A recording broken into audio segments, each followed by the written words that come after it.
ਵਾਹਿਗੁਰੂ ਜੀ ਕਾ ਖਾਲਸਾ ਵਾਹਿਗੁਰੂ ਜੀ ਕੀ ਫਤਿਹ। ਮੇਰੀ ਅੱਜ ਦੀ ਵਿਚਾਰ ਦਾ ਵਿਸ਼ਾ ਹੈ ਸਾਡੇ ਅਨਮੋਲ ਵਿਰਸੇ ਦੀ ਸੰਭਾਲ ਵਿੱਚ ਸਿੱਖ ਇਸਤਰੀ ਦਾ ਯੋਗਦਾਨ। ਗੁਰਸ਼ਬਦ ਰਤਨਾਕਰ ਮਹਾਨ ਕੋਸ਼ ਵਿੱਚ ਵਿਰਸਾ ਸ਼ਬਦ ਦਾ ਅਰਥ ਭਾਈ ਕਾਹਨ ਸਿੰਘ ਨਾਭਾ ਲਿਖਦੇ ਹਨ, ਪੁਰਖਿਆਂ ਤੋਂ ਪ੍ਰਾਪਤ ਕੀਤੀ ਜਾਇਦਾਦ ਜਿਸ ਤੇ ਸਾਡਾ ਕਾਨੂੰਨੀ ਹੱਕ ਵੀ ਹੁੰਦਾ ਹੈ, ਵਿਰਾਸਤ ਜਾਂ ਵਿਰਸਾ ਕਹਾਉਂਦੀ ਹੈ। ਕਿਸੇ ਵੀ ਕੌਮ ਦਾ ਵਡਮੁੱਲਾ ਵਿਰਸਾ ਉਸਦੇ ਪੁਰਖਿਆਂ ਤੋਂ ਪ੍ਰਾਪਤ ਕੀਤਾ ਵਿਚਾਰਧਾਰਕ ਤੇ ਸੱਭਿਆਚਾਰਕ ਸਰਮਾਇਆ ਹੁੰਦਾ ਹੈ। ਗੁਰੂ ਸਾਹਿਬ ਫਰਮਾਉਂਦੇ ਹਨ, ਹਮ ਧਨਵੰਤ ਭਾਗਟ ਸਚ ਨਾਏ, ਹਰ ਗੁਣ ਗਾਵੈ ਸਹਿਜ ਸੁਭਾਏ ਰਹਾਓ।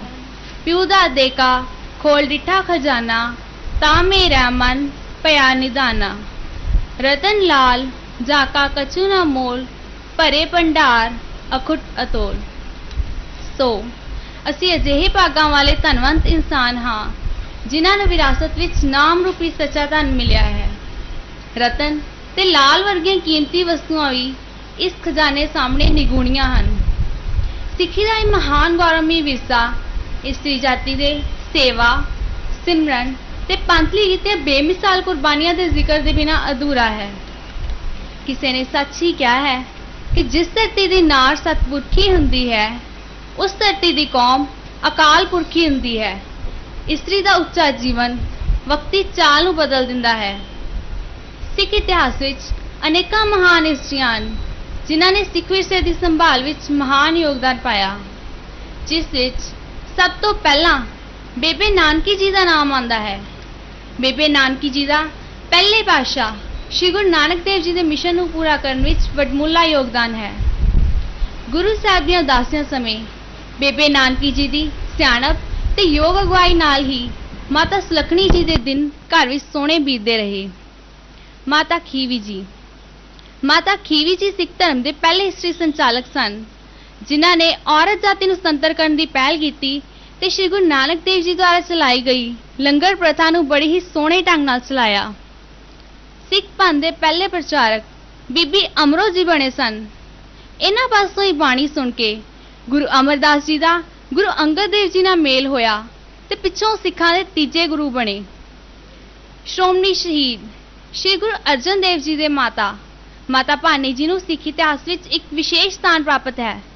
ਬੀਬੀ ਭਾਨੀ ਜੀ ਨੂੰ ਇੱਕ ਗੁਰੂ ਦੀ ਪੁੱਤਰੀ, ਇੱਕ ਗੁਰੂ ਦੀ ਪਤਨੀ, ਮਾਂ, ਦਾਦੀ ਤੇ ਪੜਦਾਦੀ ਹੋਣ ਦਾ ਮਾਣ ਪ੍ਰਾਪਤ ਹੈ। ਦੂਜਿਆਂ ਦੇ ਸੁਹਾਗ ਕਾਇਮ ਰੱਖਣ ਲਈ ਆਪਣੇ ਪਤੀ ਦੀ ਕੁਰਬਾਨੀ ਕਰਨ ਵਾਲੇ ਮਾਤਾ ਗੁਜਰ ਕੌਰ ਜੀ ਦੀ ਸ਼ਖਸੀਅਤ ਦਾ ਹੀ ਪ੍ਰਭਾਵ ਸੀ ਕਿ ਬਾਲ ਗੋਬਿੰਦ ਰਾਏ ਜੀ ਨੇ ਕੇਵਲ 9 ਸਾਲ ਦੀ ਉਮਰ ਵਿੱਚ ਗੁਰਗੱਦੀ ਸੰਭਾਲੀ। ਇਤਨੇ ਸਮੇਂ ਵਿੱਚ ਆਪ ਕੇਵਲ 2 ਸਾਲ ਆਪਣੇ ਪਿਤਾ ਸ਼੍ਰੀ ਗੁਰੂ ਤੇਗ ਬਹਾਦਰ ਜੀ ਦੀ ਸੰਗਤ ਵਿੱਚ ਰਹੇ। ਬਾਕੀ ਦੇ 7 ਸਾਲ ਵਿੱਚ ਮਾਤਾ ਜੀ ਨੇ ਬਾਲ ਗੋਬਿੰਦ ਰਾਏ ਜੀ ਨੂੰ ਸਮਾਜਿਕ ਤੇ ਧਾਰਮਿਕ ਸਿੱਖਿਆ ਦਿੱਤੀ। ਛੋਟੇ ਸਾਹਿਬਜ਼ਾਦਿਆਂ ਪ੍ਰਤੀ ਵੀ ਮਾਤਾ ਜੀ ਨੇ ਅੰਤਿਮ ਸਮੇਂ ਤੱਕ ਮਤ ਮਾਤਾ ਦਾ ਅਜਿਹਾ ਫਰਜ਼ ਨਿਭਾਇਆ ਕਿ ਉਹ ਸਾਰੇ ਸੰਸਾਰ ਲਈ ਪੂਰਨੇ ਪਾ ਗਈ।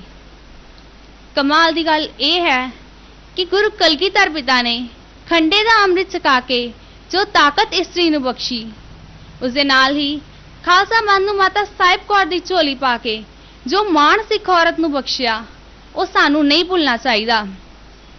ਇਸ ਦੇ ਨਾਲ ਹੀ ਗੁਰੂ ਗੋਬਿੰਦ ਸਿੰਘ ਜੀ ਤੋਂ ਬਾਅਦ ਮਾਤਾ ਸੁੰਦਰ ਕੌਰ ਜੀ ਨੇ 40 ਸਾਲ ਤੱਕ ਖਾਲਸਾ ਪੰਥ ਦੀ ਅਗਵਾਈ ਕੀਤੀ। ਉਹਨਾਂ ਦੀ ਯੋਗ ਅਗਵਾਈ ਕਾਰਨ ਹੀ ਤੱਤ ਖਾਲਸਾ ਤੇ ਬੰਦਈ ਖਾਲਸਾ ਵਿਚਲਾ ਭੇਦ ਮਿਟਿਆ ਤੇ ਪੰਥ ਇਕਜੁੱਟ ਹੋ ਕੇ ਰਿਹਾ। ਇਸ ਦੇ ਨਾਲ ਅਨੇਕਾਂ ਅਜਿਹੀਆਂ ਸਿੱਖ ਬੀਬੀਆਂ ਦੀਆਂ ਉਦਾਹਰਨਾਂ ਮਿਲਦੀਆਂ ਹਨ ਜਿਨ੍ਹਾਂ ਦੀ ਸਿੱਖਿਆ ਨਾਲ ਉਹਨਾਂ ਦੇ ਬੱਚੇ ਮਹਾਨ ਸ਼ਖਸੀਅਤਾਂ ਹੋ ਨਿਬੜੇ। ਇੱਕ ਕੀਰਤੀ ਸਿੰਘ ਭਾਈ ਦਿਆਲ ਸਿੰਘ ਗੁਜ਼ਰ ਗਿਆ ਤਾਂ ਉਸਦੀ ਪਤਨੀ ਨੇ ਆਪਣੇ ਬੱਚੇ ਦਾ ਪਾਲਣ ਪੋਸ਼ਣ ਅਜਿਹੇ ਢੰਗ ਨਾਲ ਕੀਤਾ ਕਿ ਉਹ ਸੁਲਤਾਨ ਉਲ ਕੌਮ ਜੱਸਾ ਸਿੰਘ ਆਲੂਵਾਲੀਆ ਬਣ ਗਿਆ। ਮਹਾਰਾਣੀ ਜਿੰਦਾ ਨੇ ਵੀ ਉਤਨੀ ਦੇਰ ਚੈਨ ਦਾ ਸਾਹ ਨਾ ਲਿਆ ਜਿਤਨੀ ਦੇਰ ਉਸਨੇ ਦਲੀਪ ਸਿੰਘ ਨੂੰ ਮੁੜ ਸਿੱਖੀ ਸਰੂਪ ਵਿੱਚ ਨਾ ਦੇਖ ਲਿਆ। ਦੇਖਣ ਵਾਲੀ ਗੱਲ ਇਹ ਹੈ ਕਿ ਇਸ ਗੌਰਵਮਈ ਵਿਰਸੇ ਦੀ ਮਾਲਕ ਕੌਮ ਅੱਜ ਕਿੱਥੇ ਖੜੀ ਹੈ। ਅੱਜ ਐਸ਼ਪ੍ਰਸਤੀ ਵਿੱਚ ਖਚਿਤ ਮਰਦ ਤੇ ਇਸਤਰੀਆਂ ਆਪਣੇ ਸ਼ੁਭ ਗੁਣਾਂ ਨੂੰ ਤਿਆਗ ਰਹੇ ਹਨ।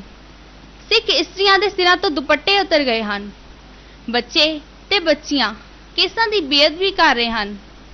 ਇਹ ਬਹੁਤ ਹੀ ਵੱਡਾ ਦੁਖਾਂਤ ਹੈ ਜੋ ਘੁਣ ਵਾਂਗ ਸਾਡੇ ਸਿੱਖ ਸਮਾਜ ਨੂੰ ਖਾ ਰਿਹਾ ਹੈ।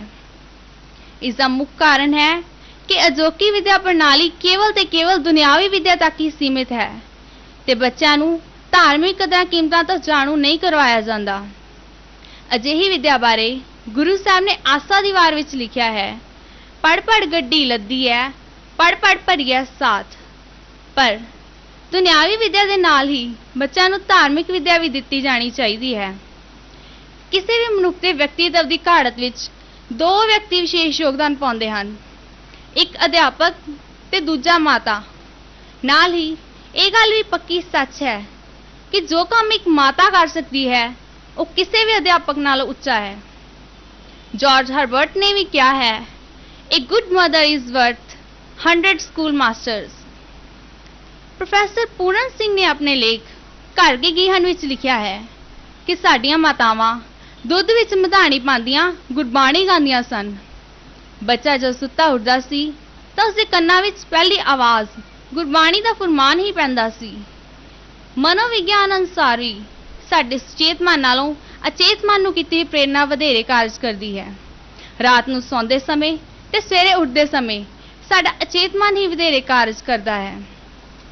इसलिए इन्हां दो समय इसलिए गुरु साहब ने जिथे सानूं अमृत वेला संभालण दा आदेश दिता उत्थे नाल ही रात नूं सौण समय सुहेला साहब दा पाठ करन दी हिदायत कीती है। इसलिए इन्हां दो समय ते बच्चों नूं संभालना बहुत जरूरी है। अजिहे समय ज़्यादा जिम्मेवारी माँ दी बन जाती है क्योंकि वधेरे ओही बच्चों कोल हुंदी है। माँ दा फर्ज है कि पहला वो आप अमृत वेला संभाले, बच्चों नूं अमृत वेले उठाए, नितनेम नाल जोड़े ते गुरुद्वारे जाण लई प्रेरित करे। वो बच्चों नूं दस्तार दी महत्ता बारे दसे, फिर बच्चे नूं आप ही केसां दी संभाल लई प्रेरणा मिलेगी। इस दे नाल ही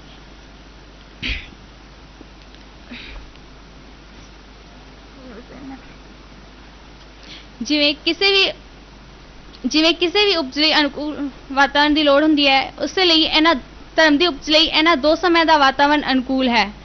इस दे नाल ही जिवें नरम मिट्टी दी क्यारियां विच जिस किस्म का बीज पा दित्ता जाए उस तरह की उपज प्राप्त हुंदी है।